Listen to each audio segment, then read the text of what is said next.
Hey guys, welcome back to the channel, and today we're gonna be reacting to. So we got a little bit of news again, and let's start with SSERAFIM. Hey guys. Why are fans attacking Hyuk for credit on SSERAFIM's comeback? The hypocrisy needs to stop. So he got credit on their comeback? Why is that a problem? I don't understand.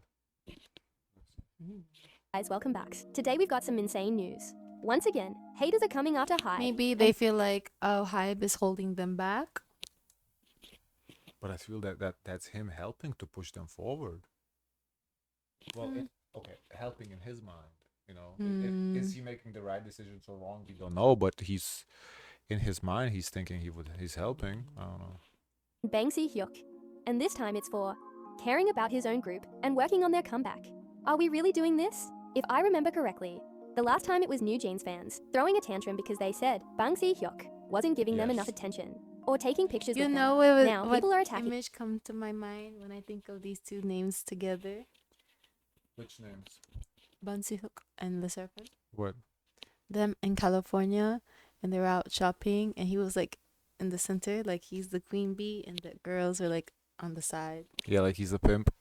Yeah, same exact image. Him because he's including his name for the upcoming SSERAFIM album credits. What is this nonsense? They're literally saying, Hyuk, step back a little, will you? How can you be this oblivious? If you really care about the artists, don't take pictures with them. And if you're involved, at least don't put your name on everything. What the hell?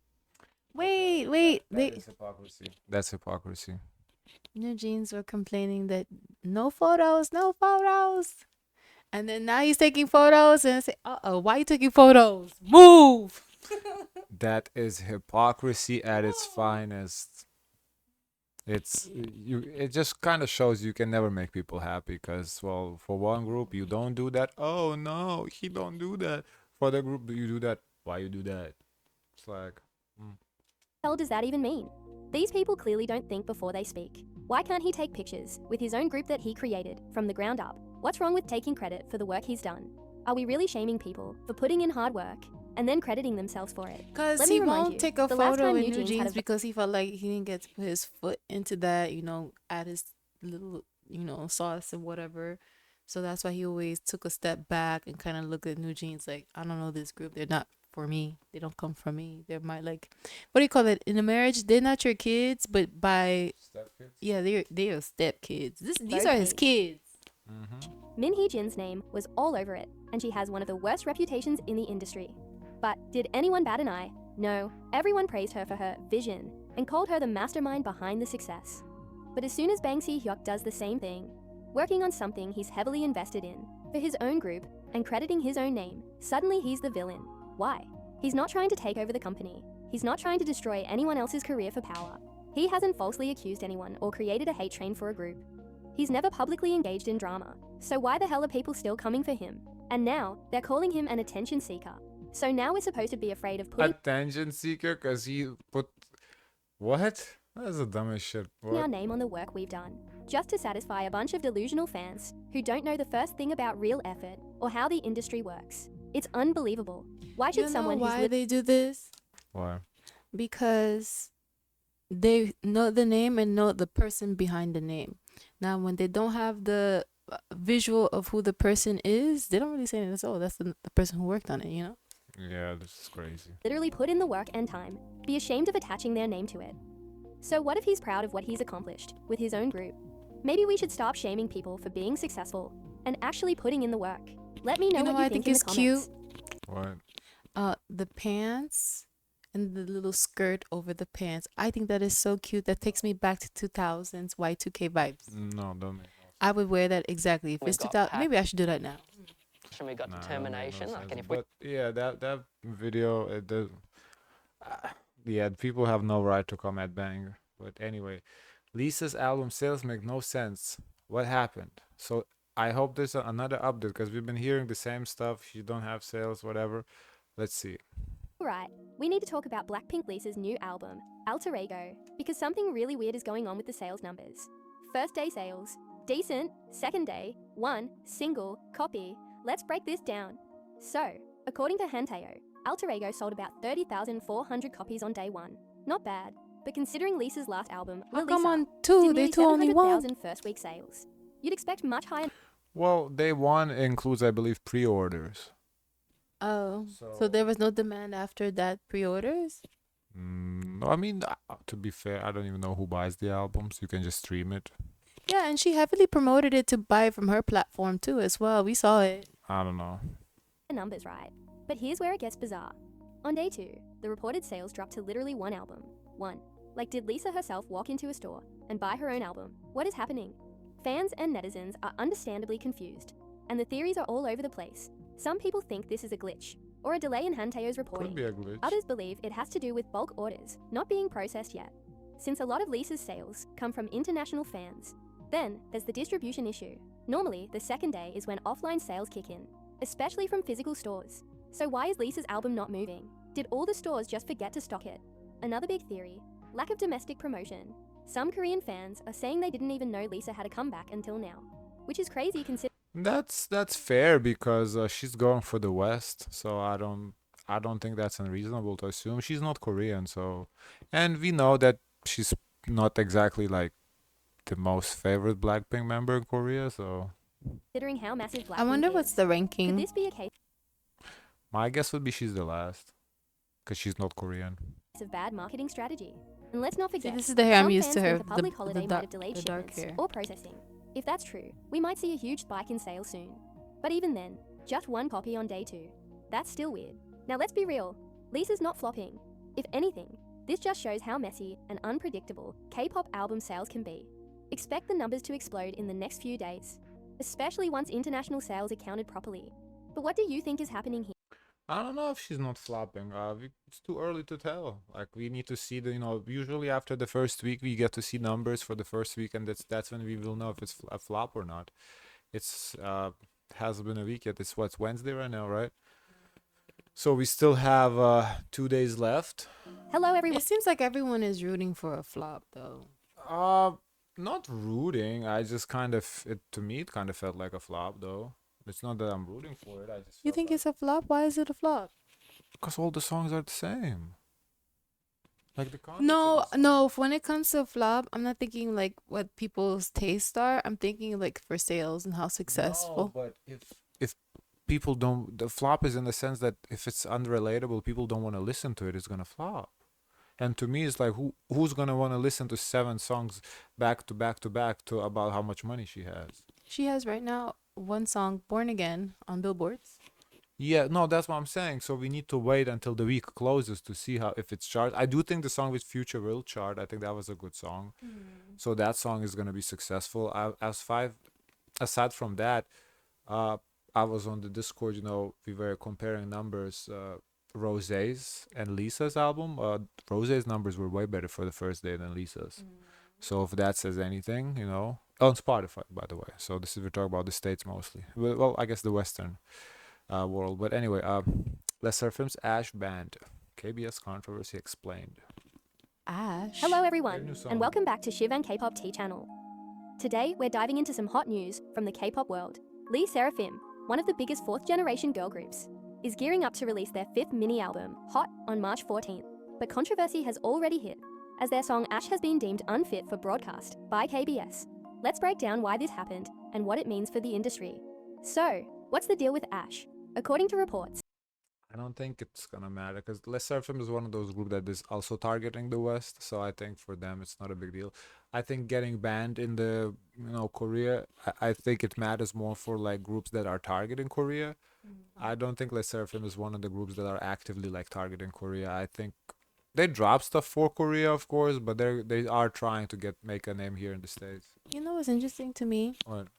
That with G Dragon, he knows how to be like provocative everywhere else, but not offensive to South Korea. Right. So it still gets played, but it can be considered offensive. So they know very well what they're doing. So just because it got banned here is very an intentional reason for that. I completely agree. I don't think it's an accident. They knew what they were doing. They know the law. They know the rules. KBS's Music Deliberation Board ruled the song ineligible for broadcast due to its lyrics, which allegedly glorify physical and mental abuse, including self-harm, or contain disturbing and cruel content. SSERAFIM's Hyun is credited as a co-writer for this track, along with two That is interesting, though. Glorify self-harm? Like, that's a little... Sounds strange. I'm not gonna lie. It can sound extreme, but maybe he's like, I got a paper cut. That's fair enough. And, you know, when we think of stuff and when we see what is actually banned, like not wearing a seatbelt, yeah. two others on the album, Hot and So Because, like, if she was to say right now, oh, the song has traffic violations, we would think it has, like, speeding, you know, reckless driving, racing, DUI. DUI, yeah, and they have not wearing a seatbelt. No, the blinker was not used. Okay, yeah, that. Honest, yeah, whatever. Cynical, Bottom. But Ash isn't the only song affected. Other tracks from Hot, including the title, track Hot, Bornfire, Come Over, and So Cynical, Bottom, were also disqualified for broadcast. That's a huge portion of the album deemed unfit the for whole KBS airwaves. Now, for those unfamiliar with how this works, KBS follows music review standards based on the Korea Communications Standards Commission. They look for lyrics that might distort historical facts, undermine social order, or promote antisocial behavior. Basically, if a song has explicit language, controversial themes, or even brand mentions, it risks being banned. And this isn't the first time we've seen something like this happen. Recently, G-Dragon's Home Sweet Home was banned for mentioning specific brands, and G.I.D.L's wife was So I guess G-Dragon did get banned. For an attempt to be popular internationally, but now he focused primarily in South Korea. flagged for explicit lyrics. So, KBS's review system tends to be pretty strict. Now, here's where things get interesting. On one hand, music censorship exists to protect younger audiences from harmful content. But on the other, this kind of regulation feels outdated in the era of streaming services. Fans can listen to these songs on platforms like YouTube, Spotify, and Apple Music without restrictions. So does Yes. banning a song from broadcast really make a difference anymore? Plus, No. music is an art form. Many artists use lyrics to express complex emotions, including pain and struggles. So when a song gets banned for its themes, is it preventing harm or is it restricting creative expression? So, what do you think? Should KB I think it's restrictive creative expression, but I think the artists do know what they're doing, so I don't think they actually care about it being banned, because it's, you know, they wouldn't put that. They have the whole teams to review it. They would just review it, the lyrics. Oh no, this is they know the law. It's not their first rodeo. This is not new a label. K-pop fan? Because who's burning money? Mm-hmm. Okay, G-Dragon just shut down Seungri with one Instagram like. Ooh. What do you mean? Well, so I don't know what happened, but I'm assuming there was like a tweet dragging Seungri, and G-Dragon liked it. Let's see. Alright, K-pop fans, buckle up because G-Dragon just set the internet on fire without even saying a word. His recent Instagram activity has fans talking, speculating, and let's be real, screaming on Twitter. What exactly happened? Well, it looks like G-Dragon might have just subtly thrown shade at former Big Bang member Seungri, and people are eating it up. So here's the tea. A post started circulating online using a Despicable Me 3 minion meme. You know, the one where they go yay or boo, based on what's shown on the screen. The minions cheered when they saw the current Big Bang members, plus T.O.P., who left in 2023. But when Seungri popped up, boo! And guess who liked that post? G-Dragon. Now, this wasn't some random tag situation. G-Dragon wasn't even mentioned in the post. That means he actively saw it, engaged with it, and gave it his stamp of approval. This might seem like a small thing. It's just a like, right? But in Nah, it's not a small thing. It's shade. He knew what he was doing. Seungri knows what he was doing. Everybody knows what he was doing. K-pop, every tiny move is analyzed under a microscope. Remember, Big Bang It's not like never he's publicly- making a big stand. Like everyone agreed that what Seungri did was wrong. Like that's the easy win with the public. Right. Yeah, exactly. I don't even know why this like is making the news too. Like, it would be real fucked up of G-Dragon to approve what Seungri did. So this shouldn't be shocking to anybody. addressed Seungri's scandal in detail. No statements, no interviews. The group's silence on Seungri's exit in 2019 after the Burning Sun scandal left fans wondering, what did the other members really think? Now, in 2024, That's just Korean practice. They kind of tend to, mind their business a little bit in those situations. we see Zip Daesung's group content, subtly confirming that Seungri is not part of the group anymore. And now G-Dragon is casually liking a post dunking on him. If that's not a sign, I don't know what is. Of course, as soon as people caught wind of this, social media went wild. Some fans were like, finally, GD is showing us what he really thinks. Others felt like this was unnecessary drama. Why stir the pot now? And then there were the inevitable Seungri defenders There's no saying, drama. maybe he liked it by accident. But let's be honest, No. who accidentally likes something this specific? This brings up a bigger question. What's the future When of you're Big Bang? being nosy, you want to see what people got to say. Nah, he didn't like it by accident. He knew what he was doing. T.O.P has officially left. Daesung and Taeyoung are doing their own thing. G-Dragon is in the midst of a solo comeback. And Seungri, well, it's clear GD does not miss him. This tiny Instagram like might be the closest thing we ever get to a real statement from the group about Seungri. It speaks volumes without saying a single word. So, what do you guys think? Was G-Dragon being... We think he did it on purpose. Guys, of course, let us know your thoughts. Don't forget to like, comment, and subscribe. Join the Discord. And as always, share as much kindness as possible.